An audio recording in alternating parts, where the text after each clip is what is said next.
లాలీజు నిదురపో నా తండ్రి లోకాల నేలేటి మముగన్న మా తండ్రి జోలాలి జోలాలి జోలాలి జోలాలి.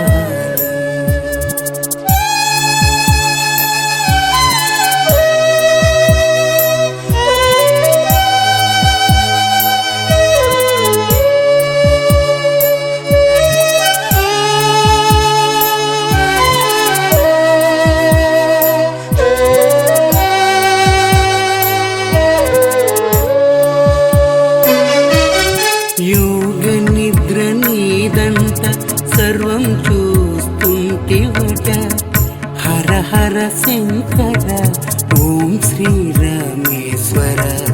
యోగ నిద్ర నీదంట సర్వం చూస్తుంటివట హర హర శంకర ఓం శ్రీరామేశ్వర.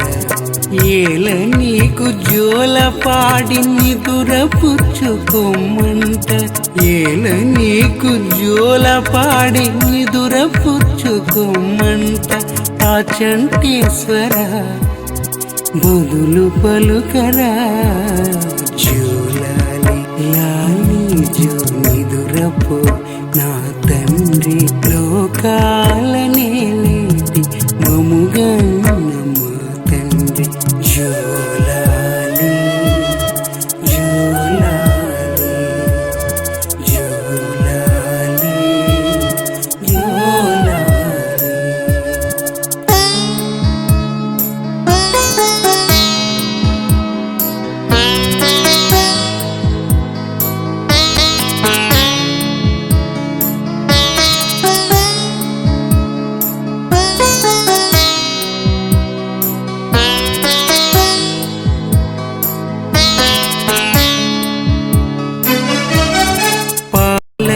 పాలనేత్రుండవట సర్వం నీలో ఉన్నదట ఎరుగని నా హృదయం నీకు జోల పాడునట. పాలనేత్రుండవట సర్వం నీలో ఉన్నదట ఎరుగని నా హృదయం నీకు జోల పాడునట. ఎంతని ఏమని నిన్ను కీర్తింతునట ఎంతని ఏమని నిన్ను కీర్తింతునట ఆ చంటేశ్వర బదులు పలుకరా జోలాలి లాలిచు నిదురపో నా తండ్రి లోకాల నేలేటి మముగన్న మా తండ్రి జోలాలి లాలిజు నిదురపో నా తండ్రి.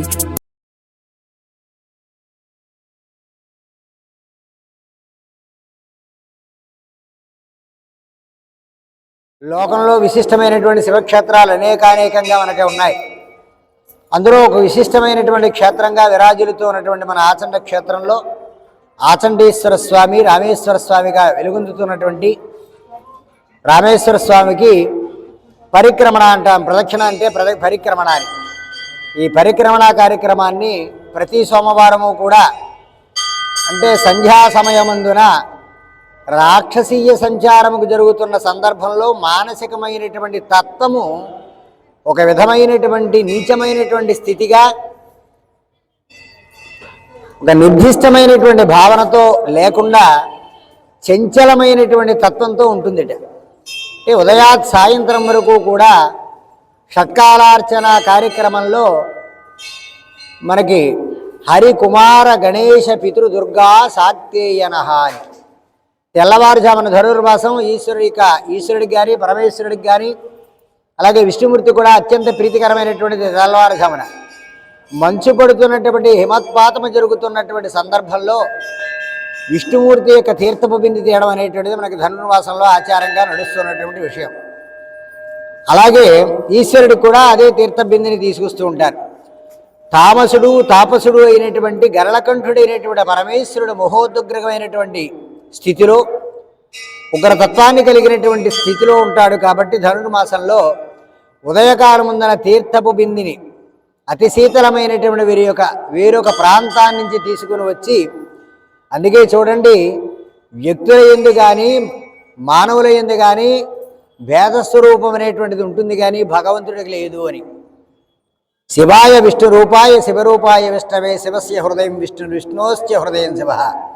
నారాయణమూర్తి యొక్క విశ్వస్వరూపాన్ని చూపించేటప్పుడు అర్జునుడు చెప్పినటువంటి విషయంగా ఇది భారతంలో చెబుతూ ఉంటారు. ఈ శివాయ విష్ణు రూపాయ శివరూపాయ విష్ణవే శివస్య హృదయం విష్ణు విష్ణోస్య హృదయం శివ యథ అంతరన్న పశ్యామి. వారిద్దరికీ కూడా భేదం లేదుట.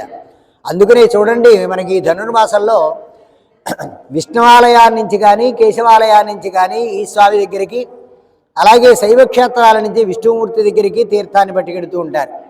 ఆ తీర్థజలాన్ని అభిషేకం చేయడం వల్ల పరమేశ్వరుడు సంతుష్టుడవుతాడు అనేటువంటిది మనకు చెబుతుంది.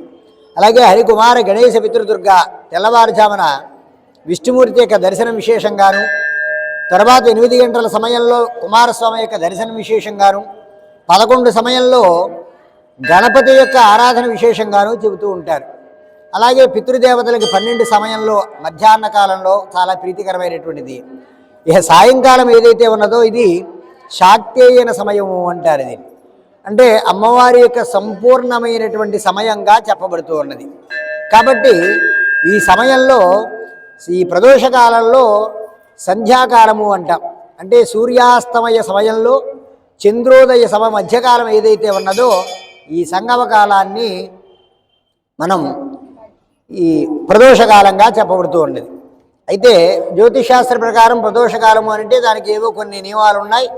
ఆయా ఘడియా విఘడియల యొక్క స్పర్శల వల్ల వచ్చేటువంటిది ప్రదోషకాలంగా చెప్పబడింది. ఏది ఏమైనప్పటికీ కూడా ఇలాంటి సమయంలో పరిపూర్ణమైనటువంటి భగవద్భక్తితో భగవన్నామస్మరణం చేయడం వల్ల రాక్షసీయమైనటువంటి తత్వాన్ని నుంచి బయటపడమే కాకుండా సాత్వికమైనటువంటి ధర్మాన్ని ఆచరిస్తూ ధర్మాచరణ యుక్తమైనటువంటి భగవద్ అనుగ్రహాన్ని పొందడం కోసమై పరిపూర్ణమైనటువంటి భక్తి తత్పరతను పొందుతాము అని. అంటే ఇప్పుడు భగవన్నామస్మరణం చేయడం వల్ల రాక్షస లక్షణము రాక్షస తత్వము పోయి భగవద్ అనుగ్రహాన్ని పొందేటువంటి చక్కటి సమయంగా చెప్పబడుతోంది. ఈ శాక్తేయను మండలంలో ఏమిటయ్యా అమ్మవారి యొక్క దివ్య స్వరూపం. ఈ సమయంలో ఉదయాన్నించి అమ్మవారు అనేక రకాలైనటువంటి అలంకారములు చేసుకుంటూ తన యొక్క చెలికత్తెల చేత ఉదయాన్నించి కూడా విష్ణువు యొక్క చెల్లెలు కాబట్టి ఆ పార్వతీ అమ్మవారు ఉదయాన్నించి అనేక రకాలైనటువంటి సౌందర్యమైనటువంటి ఆభరణాలని, అనేక రకాల సుగంధ పరిమళ ద్రవ్యాలని, అనేక రకాలైన చిత్ర విచిత్రమైనటువంటి వస్త్రధారణల్ని, అనేక రకాలైనటువంటి సుగంధభరితమైనటువంటి పుష్పాలని, ఇలాంటివన్నీ కూడా ధరిస్తూ ఉదయాన్నించి అలంకారమే ప్రధానంగా కలిగినటువంటిది. అందుకే చెబుతూ ఉంటారు 64 కళలు అంటారు.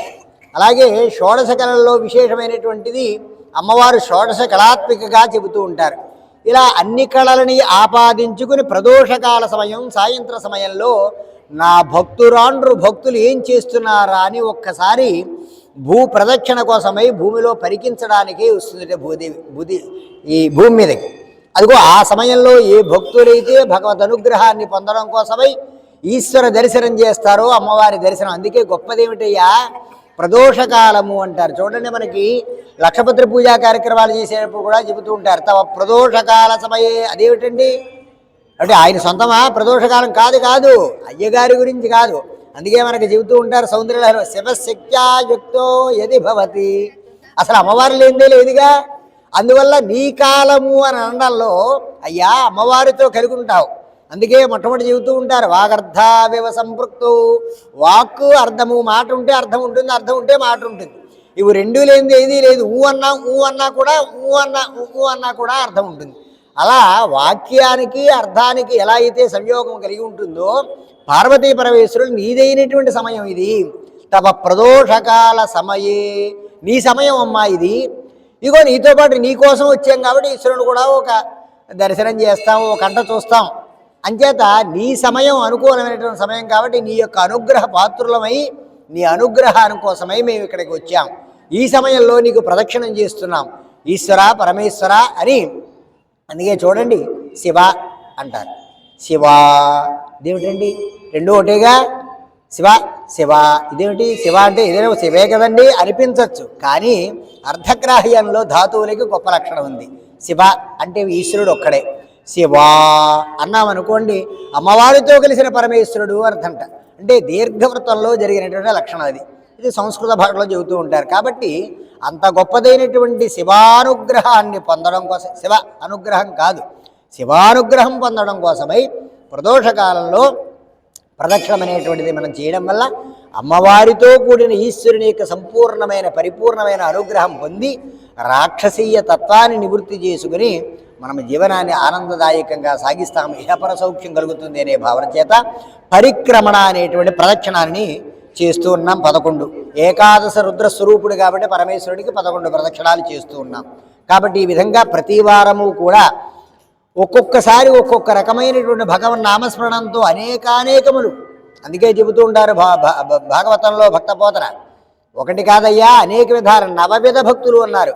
భజన చేస్తే పుణ్యప్రదం అవుతుంది, మోక్షం సంప్రాప్తం అవుతుంది, అర్చన చేస్తే మోక్షం వస్తుంది, అనేక రకాలైనటువంటి శ్లోకాలు ధ్యానము చేయడం వల్ల వస్తుంది, ఇలా ఆయనకి దాస్యం అవడం వల్ల వస్తుంది, ఆయన అనేక రూపాల్లో భావన చేయడం వల్ల వస్తుంది, దర్శనం చేయడం వల్ల వస్తుంది, స్పర్శనం చేయడం వల్ల వస్తుంది. ఇలా అనేక రకాలైనటువంటి 9 విధ భక్తుల్లో కూడా ఈ భజనావృతమైనటువంటి భజనతో కూడుకున్నటువంటి ప్రదక్షిణం అనేటువంటిది కూడా ఒక ఉత్కృష్టమైనటువంటి తాదామ్యము చెందినటువంటి తపస్సుతో సమానము అని చెప్పబడింది. కాబట్టి ఆ విధంగా మనకి భగవంతుని యొక్క అనుగ్రహం ద్వారా ఈ సశరీరంతో చక్కగా పరమేశ్వరుడికి ప్రదక్షిణం చేయడం అనేటువంటిది ప్రదోషకాలంలో ప్రతి సోమవారము కూడా నేను వచ్చినా రాకపోయినా 6 గంటలకు ప్రారంభమే. 10 నిమిషాలు వస్తే మీతో వెనకాల కలుస్తాను, ఒకవేళ రాలేకపోతే నా యొక్క స్వీయ జీవితంలో ఏమైనా కొన్ని ఇబ్బందులు ఉంటాయి. కాబట్టి ఏది ఏమైనప్పటికీ కూడా చక్కగా మీరందరూ కూడా సహకరిస్తూ ఈ ప్రదక్షిణ కార్యక్రమాన్ని పరిక్రమణానికి మీరందరూ విచ్చేస్తున్నందుకు ధన్యవాదాలు తెలియపరుస్తూ ఆ సదాశివుని యొక్క పరిపూర్ణమైనటువంటి అనుగ్రహం మీ అందరికీ కలగాలని, ఇది మరింత ఉత్కృష్టమై కొన్ని 100 మందితో తిరగగలిగేటువంటి మహోత్కృష్టమైనటువంటి క్షేత్ర పద్ధతిగా మనం అవలంబిందామని, ఇది ఇంకా కొనసాగాలని, ఇంతింతై ఒట్టుడింతై వామనమూర్తి పెరిగినట్టుగా బలిచక్రవర్తి దగ్గర దానం పొందినట్టుగా మనం ఇంకా 100లాది మందిగా ప్రదక్షిణాలు చేస్తూ అందరికీ పుణ్యాన్ని సమభాగంలో పంచిపెడుతూ వారి యొక్క ఉన్నతమైన ఉత్కృష్టమైనటువంటి జీవన విధానానికి మనందరము కూడా మన వంతుగా సహకరిస్తూ మనందరం వారి భక్తి ప్రపత్తులతో వారి యొక్క ఆధ్యాత్మిక చింతనతో పంచుకుంటూ మనందరం కూడా భగవద్ అనుగ్రహాన్ని పొందుదాం. స్వస్తి.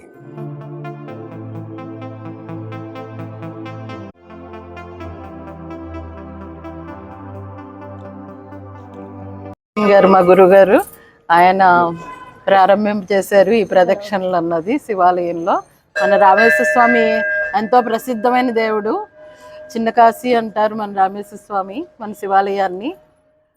అలాగే ఇప్పుడు మేము మామూలుగా సోమవారం వచ్చి 3 ప్రదక్షిణలే చేసేవాళ్ళం. అందరూ ఎక్కడెక్కడికో వెళ్ళి చాలా ప్రదక్షిణలు చేసి చక్కగా అనుకున్నది నెరవేర్చుకుని చక్కగా మొక్కు తీర్చుకుంటున్నారు.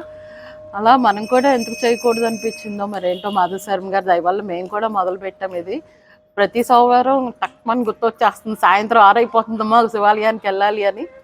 బాగుందండి ఇది మాధవశర్మ గారి దయ వల్ల. మొత్తానికి చిన్నగా స్టార్ట్ చేసాము, మొత్తానికి 10 మంది అలా వచ్చారు ఫస్ట్ వీక్. తర్వాత అలా 50 మంది అయ్యారంటే నేను తప్పు లెక్క పెట్టాను, బాగానే వచ్చారు. 3వ వారానికి ఇంత అలా జనాల్లో బాగానే వచ్చింది అవేర్నెస్. అలాగే తప్పకుండా వచ్చే వారం అలా పై వారం అలా అలా చేసుకుంటా ఈ ప్రదక్షిణ కార్యక్రమం అన్నది నిర్భ్యంతరంగా చక్కగా నిరాటంకంగా సాగాలి అని కోరుకుంటున్నాను. ఆ రామేశ్వర స్వామి దయ అందరి వల్ల అందరికీ కలగాలి. స్వామి దయ, మన రామేశ్వర స్వామి దయ అందరికీ కలుగుతుంది. ఆయన వల్లే మనం ఇంత ఇలాగా హ్యాపీగా ఉన్నామంటే అది రామేశ్వర స్వామి దయ వల్లే. మన ఆచంట రామేశ్వర స్వామికి నా నమస్కారాలు. ఆత్మీయ గోదావరి ఛానల్ను సబ్స్క్రైబ్ చేయండి, లైక్ చేయండి, షేర్ చేయండి.